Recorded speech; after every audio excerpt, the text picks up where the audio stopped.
기가 막히게 좋은 약이 있다고 한다면 그 약을 반드시 구해서 먹어야 될 겁니다. 그 질병이 어떤 것이건 간에 말이죠. 별로 대단한 병이 아니라고 한다면 약이 그렇게 필요하지 않는다고 생각할지도 모르겠습니다. 그러나 대단한 병이 아니라 할지라도 몸에 끈질기게 붙어 있는 무좀과 같은 그런 질병이라 할지라도 거기에는 약이 필요한 거죠. 지금 와가지고는요 별거 아닌 질병이 있어요. 우리 날것 많이 먹고 회 같은 거 조리된 음식을 많이 먹는 이 시대 가운데서 많이 일어나야 하는 일 가운데 하나가 뭡니까? 뱃속에 사실은 기생충이 많아야 되는 거거든요. 그런데 그럼에도 불구하고 지금 우리 아이들이 기생충약 별로 먹지 않고 있습니다. 그런 일이 일어나도 별로 걱정하지 않습니다. 그런데 여러분 전주에 있는 예수병원 보시면 그 병원의 이 스토리의 하나를 보시면 그것 가운데 한 여자아이가 배탈이 나가지고 배가 너무 몹시 아파가지고 그래서 실려온 적이 있어요. 그래서 왜 이 아이가 이렇게 대굴대굴 구르고 아파하고 힘들어하고 어려워하나 봤더니 윗속에 온갖 기생충이 다 몰려 있는 거예요. 몇백 마리가 있는. 그래서 그 아이가 의사가 치료를 했는데도 불구하고 그 기생충 퇴치 못해서 결국 그 아이는 생명을 잃고 말았습니다. 여러분 지금 와서는 알약 하나만 먹으면 문제가 다 해결되는 그 기생충의 문제도 그때는 약이 없으니까 아이가 그 아까운 생명이 죽어가는 일들이 일어나는 거죠. 여러분 우리 인생 가운데도 여러 가지 문제가 있습니다. 만약에 그 문제를 해결하는 약이 있다면 그 약을 취해서 먹겠죠. 그걸 구해서 반드시 우리가 이 질병의 문제를 해결하고 행복한 인생, 건강한 인생으로 나아가려고 할 겁니다. 여러분 오늘 이 베드로는 오늘 구약에서 아주 중요한 말씀 하나를 가지고 와서 신약의 성도들에게 이게 약이라고 이야기하면서 지금 제시하고 있는 거예요. 여러분 오늘 여러분 성경 보시면 그러므로 시작하면서 안쪽으로 조금 들어가 있잖아요. 들어가 있는 그 내용이 시편 34편 12절에서 15절까지의 말씀입니다. 이 본문의 말씀이 약간 틀려요. 구약의 말씀과 신약의 말씀이 약간 틀리니까 이게 뭐지? 1.1획이라도 떨어지면 안 되는 하나님의 말씀이 어떻게 지금 신약에 와가지고 신약의 베드로라는 사도가 또 바울이 인용하면서 또 사복음서의 저자가 인용하면서 이상하네, 구약을 정확하게 그대로 인용하지 않고 약간 변형된 채로 인용하는 것 같은 그런 상황들이 보통 이제 신약 성경이 구약 성경 인용할 때 그렇게 나타납니다. 그게 왜 그러냐면 여러분 우리 구약 성경은 히브리 성경이잖아요. 근데 그 히브리 성경이 헬라어로 번역됩니다. 그게 알렉산드리아라는 지금의 이집트에 있는 대도서관에서 일어난 일이고 그때 번역하면서 약간의 뉘앙스의 차이가 일어나고 이때 있었던 많은 신약의 저자들이 헬라어를 잘 알고 있었고 그 시대 가운데 대부분의 로마 제국 안에 있는 사람들이 헬라어를 했기 때문에 헬라어로 성경을 썼고 또 그 가운데서 인용한 것도 그 셉투아진트라고 얘기하는 헬라어 성경, 번역된 성경을 갖다 놓는 게 사람들에게 더 이해하기 쉬우니까 그렇게 한 거예요. 여러분 그런데 성경은 아주 신비한 책이어가지고요. 여러분 구약에서 헬라어로 번역하면서 또 헬라어에서 이제 이 라틴어로 번역하고 영어로 번역하고 프랑스어로 번역하고 한국어로 번역하면서 의미가 더 풍성해지는 책이 바로 성경인 줄로 믿으시기를 주님의 이름으로 축복합니다. 그래서 우리가 여러 가지 번역본을 보는 거예요. 여기 우리 개역개정 성경도 있지만 여러분 표준 세번역도 보고 쉬운 성경도 보고 그렇게 보면서 하나님의 말씀이 이렇게 풍성하고 아름답게 적용될 수 있구나 그렇게 알 수 있는 거죠. 그런데 오늘 이제 시편 34편과 베드로전서 3장 10절에서 12절 말씀이 그렇게 많이 틀리지 않습니다. 그리고 이 말씀이 이야기하는 처방전이 결국 우리에게 무엇을 원하는가? 좋은 날 보기를 원한다면 그 말씀으로 요약할 수 있는 그 말씀으로 이제 집중해서 나타나고 있다는 걸 우리는 보게 됩니다. 여러분 우리 베드로전서 3장 10절에 보시면 그러므로 생명을 사랑하고 좋은 날 보기를 원하는 자는 이렇게 되어 있어요. 여러분 나쁜 날 보기를 원하는 사람이 있겠습니까? 여러분 좋은 날 보기 원하여서 이렇게 시간 내서 주님 앞에 말씀 들으러 온 줄로 믿습니다.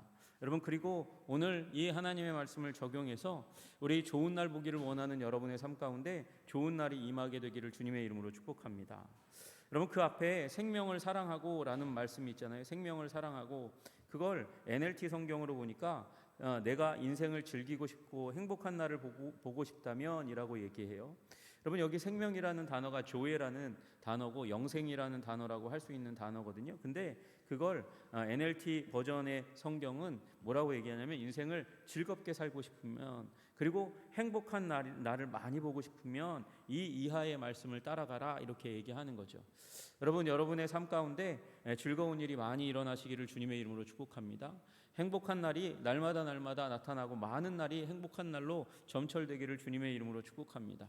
그리고 결국 이 조회라고 얘기하는 생명은 영생이거든요. 여러분, 영생으로 우리의 이 땅에서의 삶이 이어지시는 은총과 축복이 함께 하시기를 주님의 이름으로 축복합니다. 여러분, 그렇게 되기 위해서 이 지금 베드로가 시편의 기자가 우리에게 충고하고 있는 삶의 지침이 있습니다. 그것이 뭐냐? 우리 10절 이제 하반절 쪽을 보시면, 혀를 금하여 악한 말을 그치고 그 입술로 거짓을 말하지 말고라고 그렇게 얘기하고 있습니다. 그러니까 우리의 입에서 나오는 말을 조심하라고 얘기하는 거예요. 여러분, 행복하시기 원하십니까? 즐거우시기를 원하십니까? 그럼 혀를 잘 놀리셔야 돼요. 말할 것은 말하지 말아야 되고, 말할 것은 적극적으로 말해야 하는 것이죠. 여러분, 이 문제가 해결되지 않으면 우리 인생 즐거울 수 없다는 거예요. 우리 인생 결코 행복할 수 없다고 이야기하고 있는 것이죠. 여러분, 우리 혀로부터 시작되는 우리 10절 마지막 부분까지의 말씀을 같이 한번 읽어보실까요? 혀로부터 시작돼서 같이 읽어보겠습니다. 시작.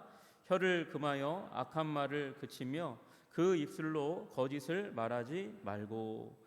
여러분, 첫째로 이거 잘하면 우리는 행복하고 즐거운 삶을 살아갈 수 있다, 이렇게 이야기하고 있습니다. 여러분, 우리 가정 가운데 문제가 있는 가정, 어려운 가정, 힘든 가정 이렇게 방문해 보면 그곳 가운데 말이 험한 가정이 많이 있어요. 부모가 자녀에게, 남편이 아내에게, 아내가 이제 남편에게 아주 험하고 그리고 무서운 말을 하는 그런 가정이 있어요. 그러면 그 가정은 행복할 수가 없는 것이죠. 제가 한 번은 이제 송파에서 우리 넷째 다섯째 태어나기 전에, 그때 이제 송파에 있는 3층 집, 이렇게 3층에서 저희가 이제 아이 셋과 함께 살고 있는데, 어느 날은 밖에서 무슨 소리가 계속 나는 거예요. 그래서 이게 도대체 무슨 소린가? 그러고 자세히 들어보니까 여자 목소리예요. 여자 목소리인데 막 소리를 바락바락 지르고 굉장히 높은 소리로 소리를 지르고 있는데, 네가 뭔데 그러면서 막 소리를 질러요. 그래서 이게 도대체 무슨 소린가? 끊이지가 않아요. 거의 30분 동안 괴성을 지르면서 막 얘기하는 거예요. 자세히 들어보니까 딸이 아버지한테 하는 얘기예요. 여러분, 그 가정이 행복할 수 있겠습니까? 그 가정이 즐거울 수 있겠습니까? 여러분, 말이 험하게 되면 그 험한 말 한마디, 그 딸이 그렇게 얘기한 거, 아버지가 그렇게 얘기한 거, 남편이 그렇게 얘기한 거, 아내가 그렇게 얘기한 거, 그것으로 말미암아서 가정의 관계가 깨어지고 부서지고 다시 붙이기 힘든 그런 지경까지 가게 되는 일들이 일어나는 것이죠. 여러분, 우리 화가 나면, 분이 나면, 마음이 냉정해지면 그 한때 섭섭했던 마음이 이 유리 조각처럼 남아있다가 온 마음을 헤집고, 그리고 그것이 분노로 튀어나오는 일이 일어나요. 여러분, 제가 짧은 기간이었지만 부모가 없는 땅에서 살고 있는 사람들 가운데, 저도 부모님이 한국에 있고 저는 뉴질랜드에서 살았잖아요. 똑같이 아름다운 땅에 있어요. 어떤 친구는 와가지고 그 땅의 호수를 바라보면서, 그 호수에 백조와 그리고 거기에 물고기들을 바라보면서 너무 감격스러워서 눈물을 지어요. 그렇게 아름다운 땅인데, 좋은 땅인데, 그런데 거기에서 어떤 아이는 가슴을 치며, 아버지가 나 여기, 어머니가 여기 나 보낸 이유가 뭐냐? 꼴 보기 싫다고. 영어를 배우건 말건 내 눈앞에서 사라지라고. 그래서 제일 좋은 동네, 서울에서, 한국에서 제일 좋은 동네, 그 서울에서도 제일 좋은 동네 압구정동에서 아버지 어머니가 부자가 되었어요. 그 부자가 되었는데 아들 자식 꼴 보기가 싫어가지고 보냈다는 거예요. 어떤 아이는, 그래서 어떤 자녀는 그곳에서 가슴을 치고 피눈물을 흘리면서 그러면서 시간을 보내고, 어떤 아이는 이 기회가 너무나 소중하고 기쁘고 즐거워서 거기에 온 정신을 쏟아서 공부하고 그 신기한 그 문화를 공부하려고 하는 일들이 일어나더라고요. 똑같은 땅인데 달라요. 왜 다르냐? 한 아이는 부모가 준 기회 때문에 열심히 뛰고 있고, 한 아이는 부모가 준 말의 상처 때문에 낭망해서 주저앉아서 아무것도 안 하려고 그러는 거예요. 아무것도 안 하려고 그래요. 아버지가 어머니가 보내준 돈만 축내는 거, 그 돈 헛되게 축내는 게 자기 인생의 목적이 된 아이가 있는 거예요. 왜요? 부모님이 그렇게 상처를 그 마음 가운데 던져 주었기 때문에 그렇죠. 여러분, 그래서 여기 첫 번째로 혀를 금하여 악한 말을 그치라고 이야기하는 것이에요. 여러분, 악한 말 그치는 지혜를 배우시기를 주님의 이름으로 축복합니다. 여러분, 우리 어떤 관계이든지 간에 악한 말을 그쳐야 우리가 승리합니다. 악한 말을 그쳐야 여기 생명을 사랑하는 삶을 살아갈 수 있고, 좋은 날 보는 일이 우리 인생에 가득하게 되는 일들이 일어나게 될 줄로 믿으시기를 주님의 이름으로 축복합니다. 여러분, 이 처방전 떠나고 행복할 생각을 하지를 마세요. 하덜덜덜 마세요. 여러분, 이 혀를 금하여 악한 말을 그치는 것, 거기서부터 우리가 행복하게 되고 즐겁게 되는 인생이 펼쳐진다 믿으시기를 주님의 이름으로 축복합니다. 또 하나, 그 입술로 거짓을 말하지 말고 라고 그렇게 말씀하십니다. 거짓말하지 말라는 거예요.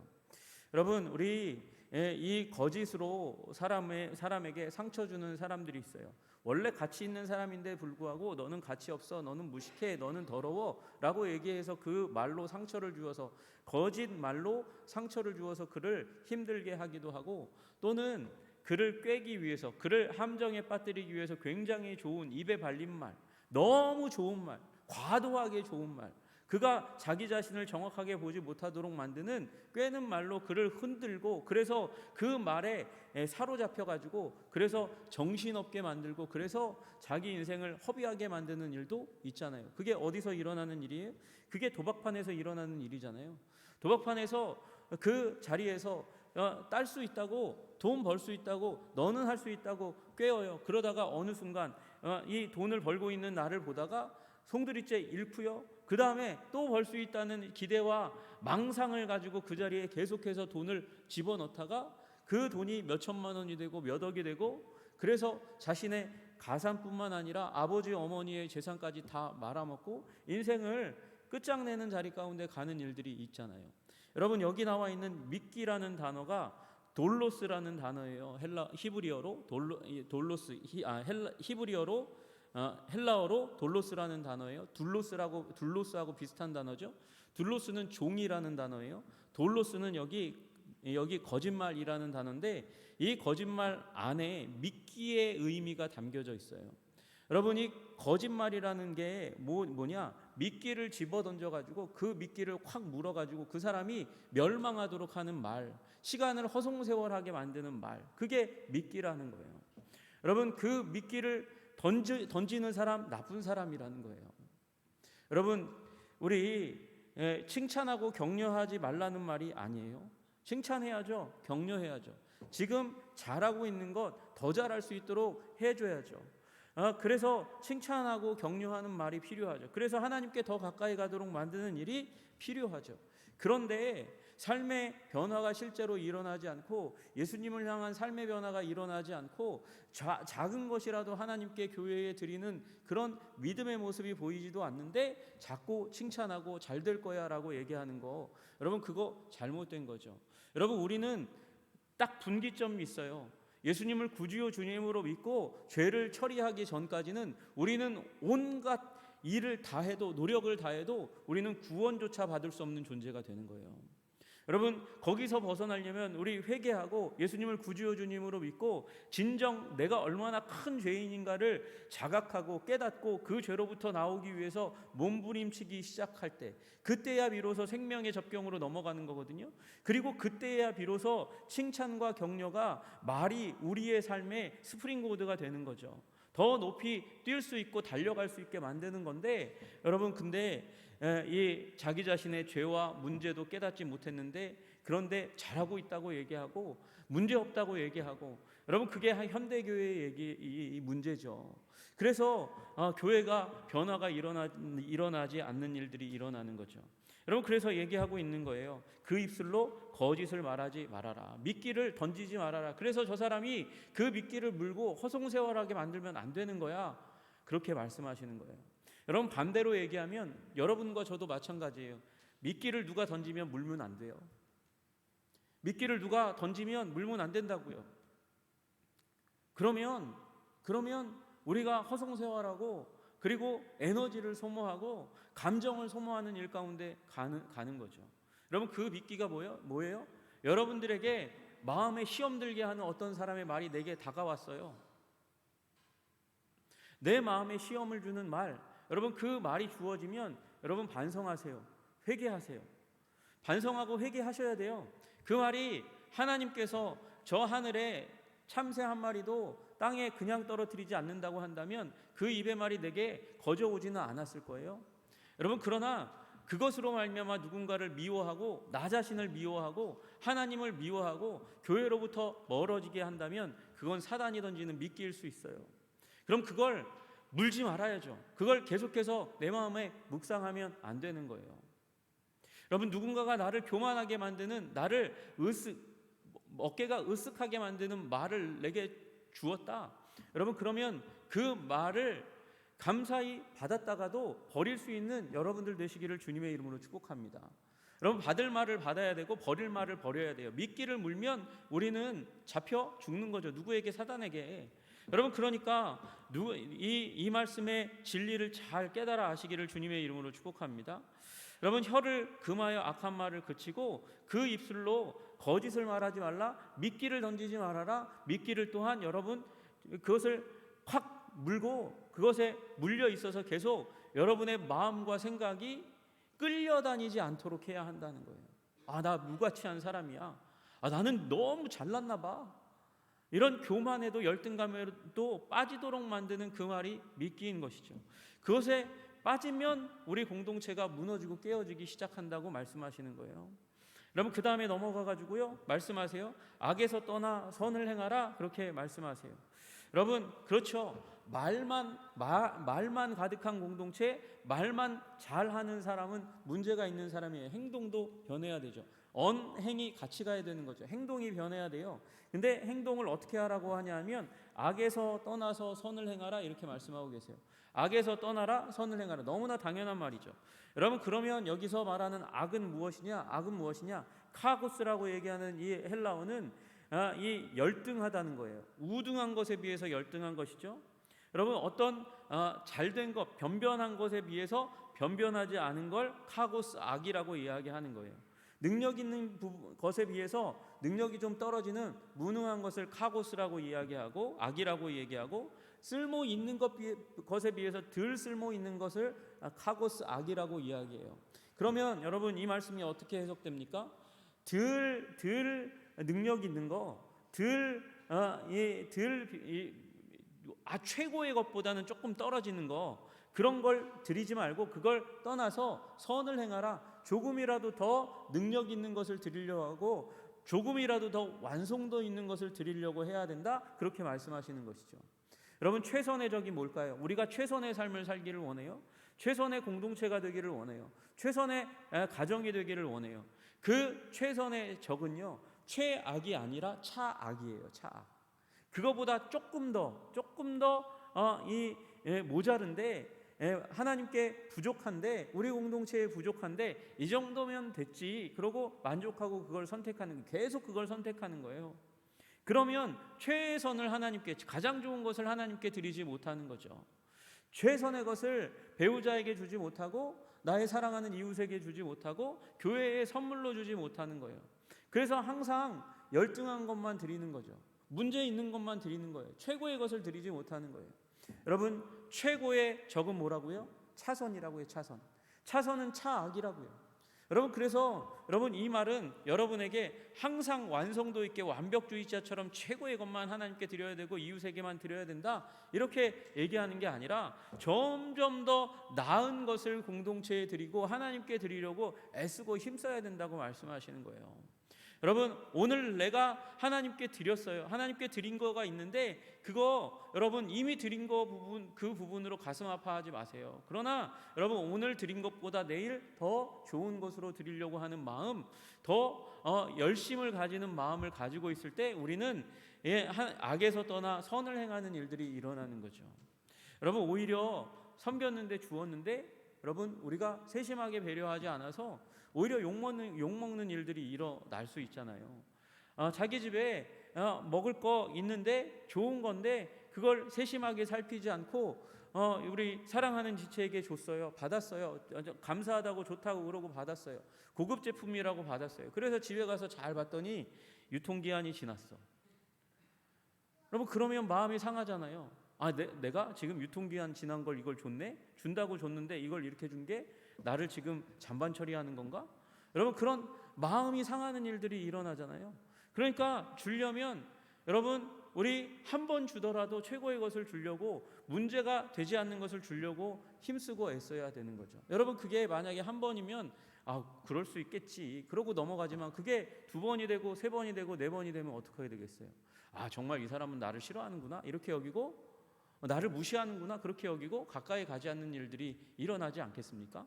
여러분, 그러니까 무언가 이제 행하고자 할 때, 형제 자매들에게 행하고자 할 때 여러분, 선을 행하려고 애쓰고 힘쓰시는 여러분들 되시기를 주님의 이름으로 축복합니다. 이게 거룩한 삶이라고 말씀하시는 거예요. 여러분, 그리고 보니까 이게 개인적인 말이 아니라 관계에 적용되는 말이라는 걸 점점 더 알아가게 되죠. 11절 하반절에 보니까 화평을 구하여 이를 쫓으라 그렇게 말씀하세요. 화평을 구하고 이를 쫓으라 이렇게 말씀하세요. 화평은 무슨 단어입니까? 관계적인 단어예요. 사람과 사람 사이에, 지체와 지체 사이에 일어나는 일이라고 이야기하는 것이죠. 여기 에이레네라고 하는 단어는 갈등이 해소된 상태를 의미하는 거예요. 왜 갈등이 있죠? 의견이 다르니까 갈등이 있는 거예요. 마음과 생각과 뜻이 다르니까 갈등이 있는 거죠. 이 갈등이 해결되려면 어떻게 해야 되죠? 대화를 해서 합의에 이르러야 돼요. 마음의 갈등이 해소되고 의견이 의견이 너도 조금 양보하고 나도 조금 양보해서, 그래서 의견이 좁혀지고 의견이 합쳐져야, 합의가 이루어져야, 그래야 화평의 상태가 온다는 거예요. 여러분, 이런 상태는 그냥 일어나지 않아요. 누군가가, 한 사람이 포기하면, 불만이 있고 마음에 꺼림직하고 또 이 분노가 있는데, 미움이 있는데도 불구하고 그걸 꾹꾹 참고 그걸 이제 묻어두면, 그러면 화평 에이레네가 일어날 수 있어요, 없어요? 없어요. 해소가 안 되니까, 합의가 안 되니까. 그러니까 이 에이레네의 문제는 우리가 자연적으로 일어나지 않으니까 대화를 통해서 포기하는 것이 서로에게 일어나고, 겸손을 통해서 나보다 남을 더 낮게 여기는 그 마음을 기반으로 해서 대화를 통해서 해결해야 하는 것이죠. 여러분, 우리 공동체가 화평의 공동체 되기를 주님의 이름으로 축복합니다. 내가 목사니까 다 입 다물어, 이렇게 얘기하면 여러분의 마음 가운데 이미 상처가 생기겠죠. 뭐야, 저 목사가 젊은 새파란 목사가 저런 얘기를 해, 그렇게 얘기하지 않겠습니까? 여러분, 젊은 사람은 아이고 나이가 많으신데 저런 얘기 하시네, 아이고 꼰대시구만, 그러고 여러분 뒤돌아가고 다시는 대화 안 하려고 하겠죠. 그러면 그 공동체가 에이레네의 공동체가 될 수 있겠습니까? 화평의 공동체가 되겠습니까? 여러분, 그러면 어떻게 해야 됩니까? 공손하게, 겸손하게, 그리고 그분을 존중하는 마음을 가지고 목소리를 높이지 않고 부드러운 목소리로 의견을 내고 조절하고 서로 양보해야 되죠. 근데 그렇게 말을 걸어왔는데, 내가 목사니까 입 다물어 라고 얘기하거나, 내가 어른이니까 입 다물어 라고 얘기하면 에이레네 공동체가 될 수 없는 거예요. 여러분, 여기 나와 있는 조치라라는 말은 이건 사냥 용어예요. 사냥 용어.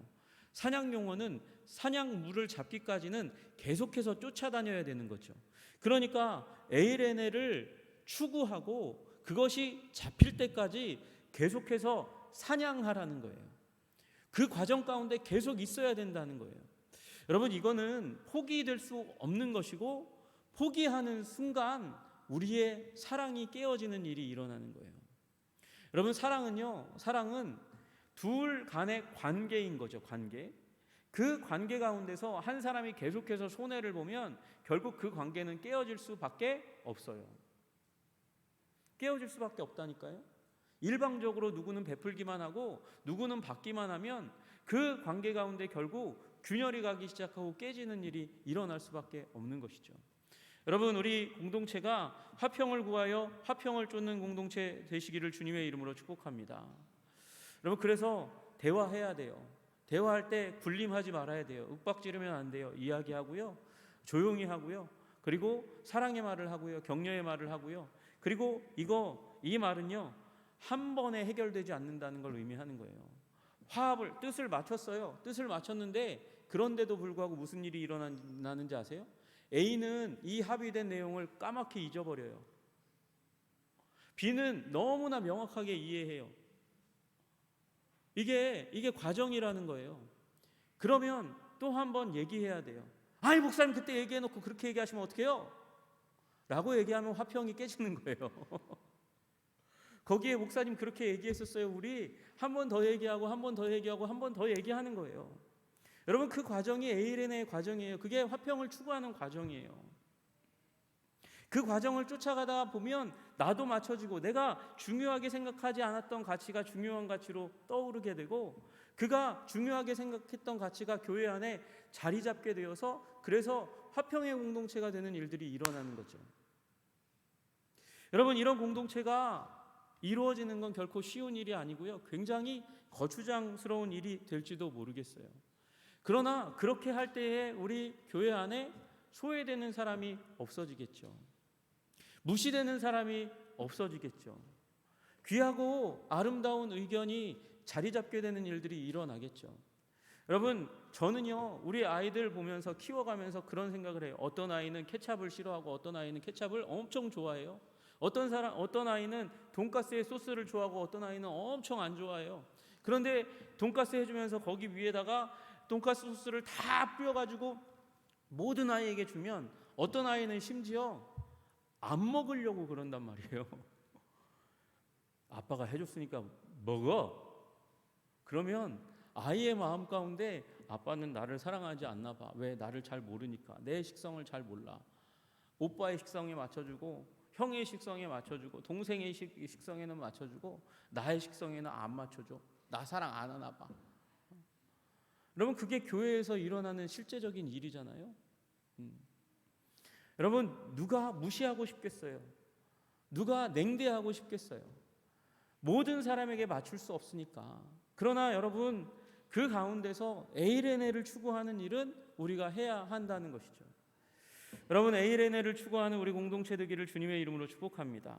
그러고 보니까 앞에 있는 일은 에이레네를 추구하는 방식인 거예요. 화평을 추구하는 방식인 거예요. 혀를 금하여 악한 말을 그치는 거, 그거 화평을 추구하는 일이죠. 미끼를 던지지 않는 일, 화평을 추구하는 일이죠. 악에서 떠나서 선을 행하는 일, 그를 존귀하게 여기고 착한 일을 행하는 일, 이건 에이레네를 추구하는 일이죠. 쫓는 일이죠. 여러분, 에이레네를 추구하고 화평을 추구하고 쫓아가면 여러분, 화평이 우리 관계 가운데 세워질 줄로 믿으시기를 주님의 이름으로 축복합니다. 여러분, 그 에이레네는요, 사실은 작은 공동체 가운데 이루는 거지 대공동체 가운데 이루는 게 아니에요. 여러분 보세요. 저하고 우리 장동필 장로님하고 이렇게 둘이 있으면 커뮤니케이션 라인이, 대화의 라인이 몇 개예요? 2개가 생겨요. 제가 말하는 것과 장로님이 말해서 제가 듣는 것과 2개가 오고 가죠. 근데 3명이 생기면 어떻게 되죠? 3명이 있으면 그 6개가 되잖아요. 6개가 되잖아요. 4명이 되면 어떻게 되죠? 8개인가요? 보세요. 여기 4명이 있죠? 둘, 8개죠? 여기에 둘이 들어가고 여기에 둘이 들어가요. 9, 10, 11, 12개가 들어가는 거예요. 여러분, 5명 가면 더 많아지죠? 6명 가면 더 많아지죠? 산수하기 힘들 만큼 더 많아지는 거예요. 커뮤니케이션 라인이 많아진다는 건 그만큼 화평을 이루기가 어렵다는 것이죠.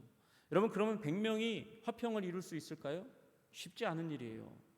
우리 100명 공동체만 돼도 한 명이 한 명을 대화하려면 여러분 얼마나 많은 날이 필요한지 몰라요. 여러분, 그래서 소그룹으로 존재하는 거예요. 구역이 그래서 탄생한 거예요. 요한의 설레 목사님이 구역 밴드를 그래서 만든 거고요. 그 모형이 계속해서 변형된 거죠. 변형돼서 나타나고 생겨난 거예요. 지금 가정교회가 그런 거예요. 가정교회가 미국에서 생겨났죠. 미국에서 이민하던 사람들이 월요일부터 금요일까지 밤낮으로 일하다가 그 상점도 하고 회사에 다니고 청소도 하고 그렇게 바쁘게 살아가다가 금요일날 저녁 때만 되면 이제 일요일까지 쉬는 거예요. 쉴 때 우리 교회로 모이자. 주일날 모이지만 금요일날 저녁에 가정에 우리 한 10명 정도 되는 가정이 모여가지고 함께 예배하고 이민 생활의 그 고단함과 아픔과 고난과 일주일 동안 스트레스 받으면서 오해받았던 얘기들을 다 얘기하면 어떻게 되죠? 얘기하면 상처가 쏟아져 나오고 상처가 쏟아져 나오면 치유되는 일들이 일어나죠. 그게 가정교회의 원형이 휴스턴 침례교회에서 그렇게 시작했고 한국으로 오면서 이 가정교회 운동이 또 한국에도 영향을 미치는 일이 일어났죠. 여러분, 여기에 핵심 요소가 뭐예요? 서로를 위해서 선한 일을 하고 선한 일을 하는 그 가운데 우리 악한 말은 제하고 그리고 미끼도 빼고 그리고 그것 가운데서 말하면서 상처가 치유되고 거기에 화평이신 우리 주님께서 막힌 담을 헐게 하면서 공동체로 존재하게 되는 일들이 일어나는 거예요.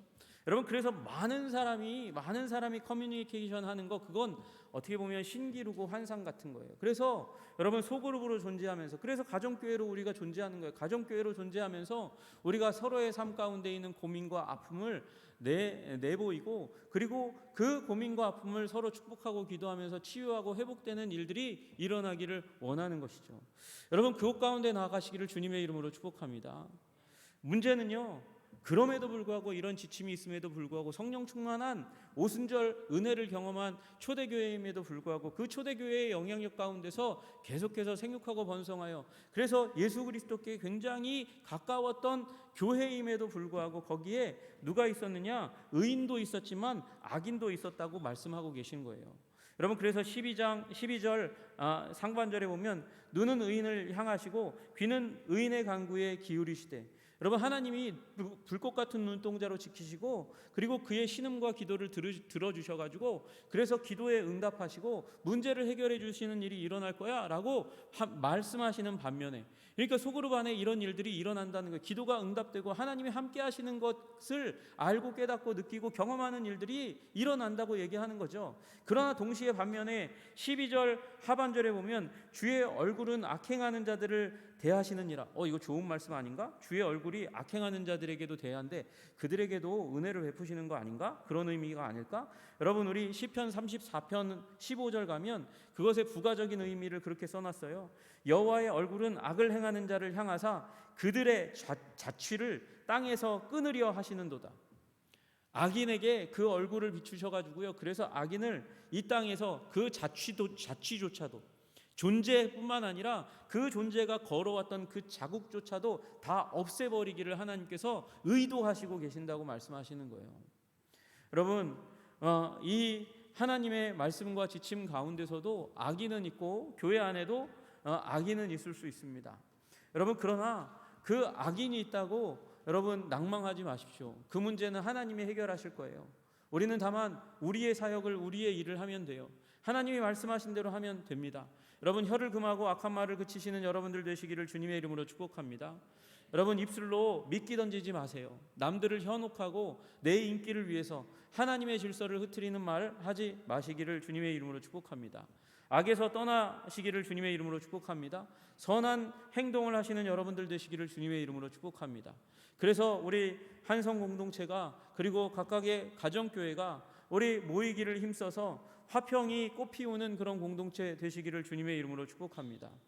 여러분, 우리 이 요한웨슬레의 이 감리교회가 비로소 구역 모임이 생겨나면서 교회의 역사 가운데 위대한 한 획을 긋기 시작하고 조지 휘필드보다 친구였던 조지 휘필드가 요한웨슬레보다 더 뛰어나다. 자기 자신이 웨슬레가 그렇게 얘기했어요.